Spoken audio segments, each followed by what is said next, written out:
1936 के अंदर डॉक्टर भीमराव अंबेडकर जी ने घोषणा की थी कि मैं हिंदू जन्माऊं लेकिन हिंदू मरूंगा नहीं। और जब ये बात सारे मुल्ला मौलवियों को, पादरियों को पता लगी तो वो सब उनके पीछे लग गए।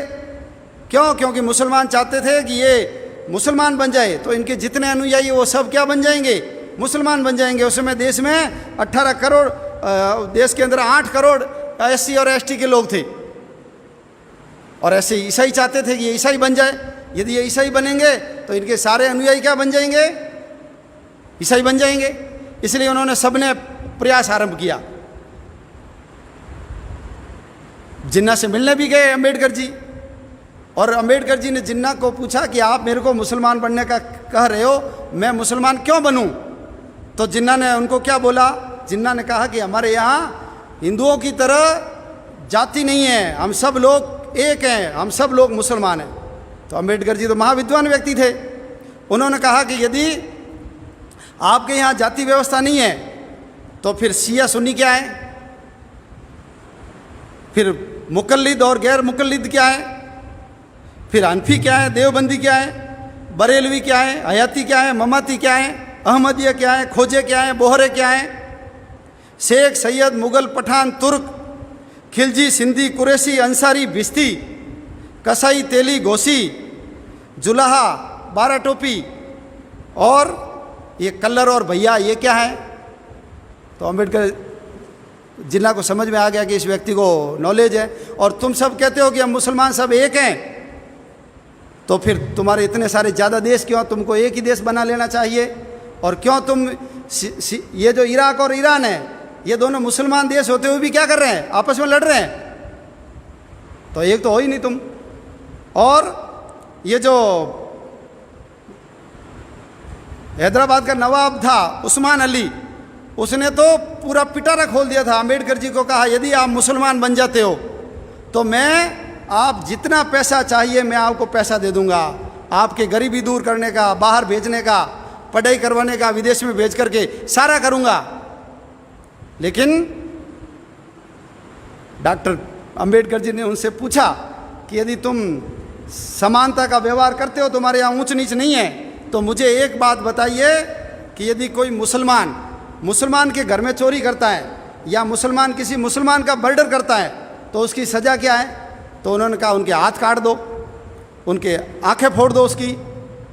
तो डॉक्टर अंबेडकर जी ने अगला सवाल किया, यदि यही है और यदि मुसलमान यही काम किसी हिंदू के साथ करता है, हिंदू के घर में चोरी करता है या हिंदू के किसी व्यक्ति की हत्या करता है, तो तुम्हारे कुरान में क्या लिखा हुआ है? मुसलमान उनको क्या सज़ा देगा? तो मोहम्मद अली जिन्ना ने क्या कहा? अरे वो तो काफिर है, काफिर को मारने की कोई सज़ा नहीं है। तो उन्होंने कहा ऐसा जो दोगला व्यवहार करता है ना, मैं कभी भी मुसलमान नहीं बनूंगा, मुसलमान नहीं बनूंगा। और ऐसे ही जब उन्होंने ईसाइयों से पूछा तो ईसाइयों ने भी कहा कि हमारे यहाँ तो हम सब ईसाई हैं, हमारे कोई जाति वाति ऊंचा नीचा नहीं है। तो अंबेडकर जी ने कहा रोमन क्या होता है, कैथोलिक क्या होता है, लैटिन कैथोलिक क्या होता है, प्रोटेस्टेंट्स क्या होता है, लूथरन्स क्या होता है, मोरमन्स क्या होता है, सेवंथ डे एडवेंटिस्ट क्या है, जैकोबाइट्स क्या है, नेस्टोरियंस क्या है। उनको समझ में आ गया कि इनको सारी चीज़ की जानकारी है। और अब सब जानते हैं यूरोप का इतिहास तो पूरा खून खराबे से भरा हुआ है, और इस्लाम का इतिहास भी खून खराबे से भरा हुआ है। 1936 में घोषणा की थी, लेकिन 1956 के अंदर इन्होंने बौद्ध धर्म अपनाया। 20 साल लगा दिए उन्होंने सोचने में क्या करना मुझे। और जब पाकिस्तान बन गया 47 में, तो पाकिस्तान का तो अनुभव उनके सामने आ गया। उन सबको पता लग गया कि जितने SC और ST के लोग पाकिस्तान में रहे थे उन सब के साथ मुसलमानों ने दुर्व्यवहार किया, उनको मारा, उनका बलात्कार किया, उनको जबरन उनका धर्मांतरण करवाया। और जो देश के विभाजन के बाद उस समय देश में 2 दलित बड़े नेता थे, एक तो डॉक्टर अंबेडकर जी और एक योगेंद्र नाथ जी मंडल। तो अंबेडकर जी भारत में रहे, लेकिन योगेंद्र नाथ मंडल कहाँ गए? वो पाकिस्तान, जिसको आज बांग्लादेश कहते हैं, पूर्वी पाकिस्तान, उसमें चले गए। इनको मना किया था कि आप वहाँ मत जाइए, लेकिन उसने कहा नहीं, मैं वहाँ जाकर के वहाँ के दलितों की स्थिति सुधारूंगा।